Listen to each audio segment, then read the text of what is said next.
धरती के नीचे छुपी दुनिया, पाताल लोक का रहस्य। बहुत समय पहले जब इंसान ने धरती की सतह पर अपनी सभ्यताएं बसानी शुरू की थी, तब भी धरती के भीतर एक दूसरी दुनिया अस्तित्व में थी, जिसका नाम था पाताल लोक। यह दुनिया पृथ्वी के गहरे हिस्सों में बसी थी, जहां सूरज की रोशनी कभी नहीं पहुंचती थी, और इसके वासी थे नागवंशी। नागवंशी बहुत ही प्राचीन और रहस्यमय प्रजाति थी, जो हजारों सालों से इंसानों से छुपकर पृथ्वी के अंदर गुप्त रूप से रहती थी। उनके राजा का नाम था नागेश। नागेश न सिर्फ एक बहुत ही शक्तिशाली प्राणी था, बल्कि उसकी आयु भी अनगिनत वर्षों की थी। उसने अपनी प्रजा के साथ पाताल लोक में शांति स्थापित कर रखी थी, लेकिन यह शांति जल्द ही टूटने वाली थी। पाताल लोक धरती के नीचे गहरे गुफाओं, सुरंगों और विशाल जलाशयों से बना था। यहाँ पर इंसान तो क्या, कोई भी बाहरी प्राणी आने का सोच भी नहीं सकता था। नागवंशी अपनी जादुई शक्तियों से इस जगह की सुरक्षा करते थे। पाताल लोक में अनगिनत रहस्यमय जीव थे, जिनका अस्तित्व इंसान के लिए कल्पना से परे था। यहाँ के नाग अपनी विशाल काया के लिए जाने जाते थे, लेकिन इनके पास आकार बदलने की शक्ति भी थी। नागेश ने अपने शासनकाल में एक ही नियम बनाया था, कभी धरती के ऊपर की दुनिया से संबंध नहीं रखना। लेकिन समय के साथ सब कुछ बदल रहा था। पाताल लोक के गहरे कोने से अजीब सी हलचल शुरू हो चुकी थी। नागेश ने देखा कि धरती के नीचे का संतुलन बिगड़ रहा है। कुछ ऐसा था जो हजारों सालों से बंद पड़ा था और अब जाग रहा था। नागेश ने अपनी प्रजा को सावधान कर दिया, लेकिन वह खुद भी इस बड़े खतरे का अंदाजा नहीं लगा पा रहा था। उसी दौरान धरती की सतह पर डॉक्टर राकेश वर्मा नाम के एक प्रसिद्ध भूवैज्ञानिक की बड़ी खोज में लगे थे।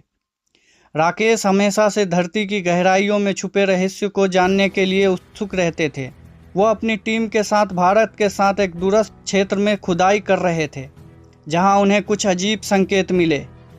धरती के अंदर से आने वाली हलचलें बढ़ती जा रही थी, और वैज्ञानिक का मानना था कि धरती के भीतर एक बड़ा बदलाव हो रहा है। एक दिन खुदाई के दौरान राकेश ने एक विशाल पत्थर का दरवाज़ा खोज निकाला। इस दरवाजे पर अजीबोगरीब प्रतीक और लिपियां बनी हुई थी, जिन्हें पढ़ पाना नामुमकिन था। यह दरवाज़ा हजारों सालों से बंद था, और इसके पीछे क्या था यह किसी को पता नहीं था। राकेश ने जिज्ञासा में आकर इस दरवाजे को खोलने का फैसला किया। जैसे ही दरवाज़ा खुला, एक जोर की गूंज हुई और अचानक धरती के अंदर एक सुरंग का मार्ग खुल गया। यह सुरंग सीधा पाताल लोक तक जाती थी, जहां राकेश अनजाने में प्रवेश कर गया। राकेश अपनी टीम के साथ जब पाताल लोक पहुंचा, तो उसकी आंखें फटी की फटी रह गई। यह दुनिया इंसानों की दुनिया से बिल्कुल अलग थी। विशाल गुफाएं, गहरे नीले जलाशय, चमत्कार पत्थर और रहस्यमय जीव, यह सब कुछ राकेश के लिए किसी सपने से कम नहीं था। लेकिन इस सपने के बीच में एक डरावनी सच्चाई भी थी। जैसे ही राकेश पाताल लोक में आगे बढ़ा, उसका सामना नागवंश के राजा नागेश से हुआ। नागेश जो एक विशाल और चमत्कार नाग था। नागेश ने अपने शत्रु को पहचान लिया, इंसान। नागेश ने पहले सोचा कि इंसान अब तक समाप्त हो चुके होंगे, लेकिन राकेश के आने से उसे एहसास हुआ कि धरती के ऊपर कुछ बड़ा हो रहा है, जो उनके नीचे की दुनिया को प्रभावित कर सकता है। नागेश ने राकेश से पूछा, तुम कौन हो? क्यों आए हो हमारे पाताल लोक में? राकेश, जो बेहद घबराया हुआ था, उसने अपनी बात समझाई। मैं डॉक्टर राकेश वर्मा हूँ, एक वैज्ञानिक। हम धरती के अंदर हो रही एक अजीब हलचलों का अध्ययन कर रहे हैं। कुछ समय से हम महसूस कर रहे हैं कि धरती के नीचे एक अजीब ताकत उभर रही है, जो विनाश का कारण बन सकती है। नागेश को तुरंत समझ आ गया कि यह ताकत कोई और नहीं बल्कि उसका पुराना दुश्मन शिवनाग था, जिसे उसने सैकड़ों साल पहले एक खतरनाक युद्ध में हराकर पाताल लोक से निकाल दिया था। शिवनाग ने तब से धरती की गहराई में अपनी शक्ति को छुपा कर रखा था, और अब वह जाग चुका था। शिवनाग नागवंश का एक पुराना योद्धा था, जो कभी नागेश का करीबी हुआ करता था, लेकिन शक्ति की भूख ने उसे अंधा बना दिया था, और उसने पाताल लोक को अपने नियंत्रण में लेने की कोशिश की थी। नागेश ने उसे युद्ध में हराया और पाताल लोक से निकाल दिया, लेकिन शिवनाग ने हार मानने की बजाय धरती की गहराइयों में छिपकर अपनी ताकत को बढ़ाना शुरू कर दिया। अब वो वापस आ चुका था और उसकी योजना थी पाताल लोक और धरती दोनों पर कब्जा करना। शिवनाग ने अपने शक्तिशाली मंत्रों और जादुई शक्तियों से धरती के भीतर एक बड़ा विस्फोट करने की तैयारी कर ली थी, जिससे धरती और पाताल लोक दोनों नष्ट हो जाते और वह अपने तरीके से नई दुनिया का निर्माण कर सकता था। नागेश ने राकेश को बताया कि शिवनाग को हराने का एक ही तरीका था, एक प्राचीन मंत्र जिसे नागवंश की शक्ति को जागृत करने के लिए इस्तेमाल किया जाता था। लेकिन उस मंत्र को पाने के लिए राकेश और नागेश को पाताल लोक की सबसे गहरी और खतरनाक सुरंग से होकर गुजरना पड़ता। इस सुरंग में कई रहस्य और खतरनाक जीव रहते थे जो उन पर हमला कर सकते थे। इसके अलावा सुरंगों के अंत में एक प्राचीन मंदिर था जहां यह मंत्र सुरक्षित था, लेकिन मंदिर की सुरक्षा के लिए बहुत सी जादुई बाधाएं थी जिन्हें पार करना आसान नहीं था। नागेश और राकेश ने तय किया कि वे शिवनाग को रोकने के लिए यह खतरनाक यात्रा करेंगे। नागेश ने अपने सबसे भरोसेमंद योद्धाओं को भी उनके साथ भेजा।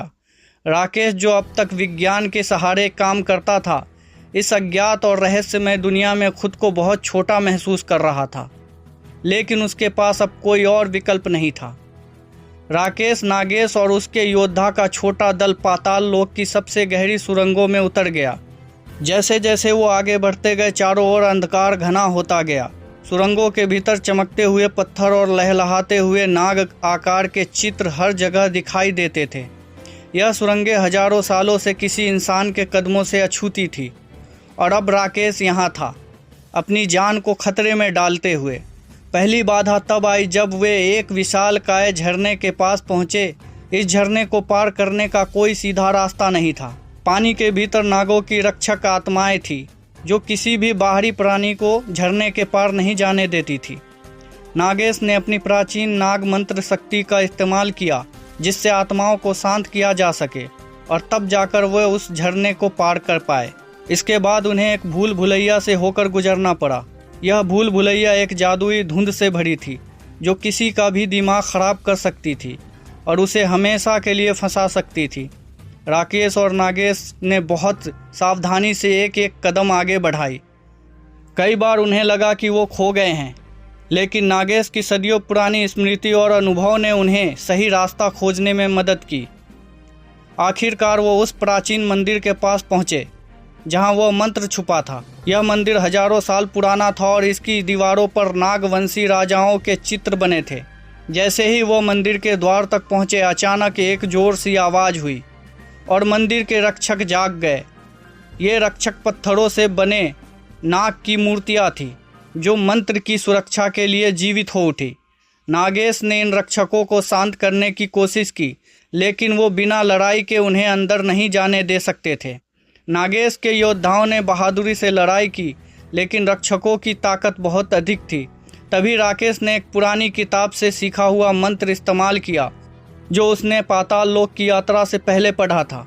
यह मंत्र एक तरह की सांकेतिक शब्द था जिससे रक्षक शांत हो गए और रास्ता साफ हो गया। अब वे मंदिर के भीतर थे, लेकिन मंत्र प्राप्त करना अभी बाकी था। मंदिर के बीचों बीच एक विशाल कक्ष था जिसमें एक चमकता हुआ पत्थर रखा था। इस पत्थर के अंदर ही वह प्राचीन मंत्र छुपा था, लेकिन इसे पाने के लिए राकेश को अपने साहस और विश्वास की परीक्षा देनी थी। राकेश ने जैसे ही उस पत्थर को छुआ, उसके सामने एक दर्पण प्रकट हुआ। इस दर्पण में उसकी सारी कमजोरियां, उसके सारे डर दिखाई देने लगे। यह एक मनोवैज्ञानिक चुनौती थी जिसे पार करना बेहद कठिन था।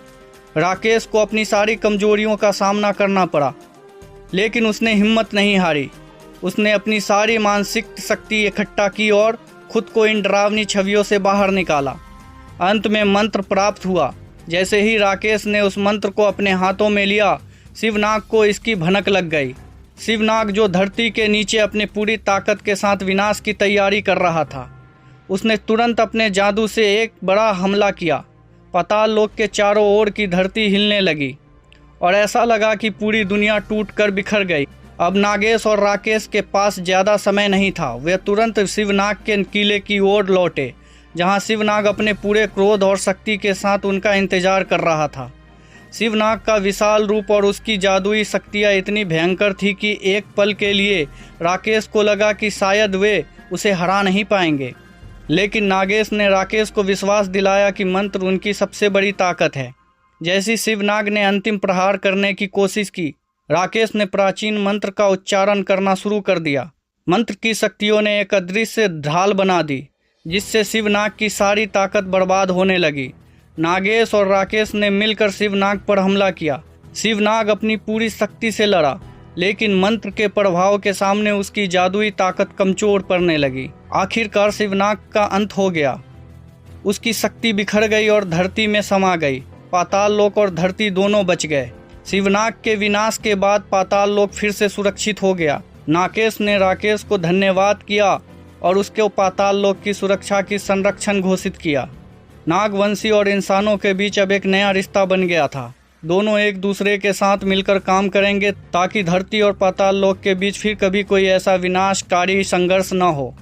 राकेश धरती पर वापस लौट आया, लेकिन अब वह सिर्फ एक वैज्ञानिक नहीं था। वह अब धरती और पाताल लोक दोनों का रक्षक बन चुका था और उसने यह वादा किया कि वह हमेशा इन दोनों दुनिया के बीच शांति बनाए रखेगा।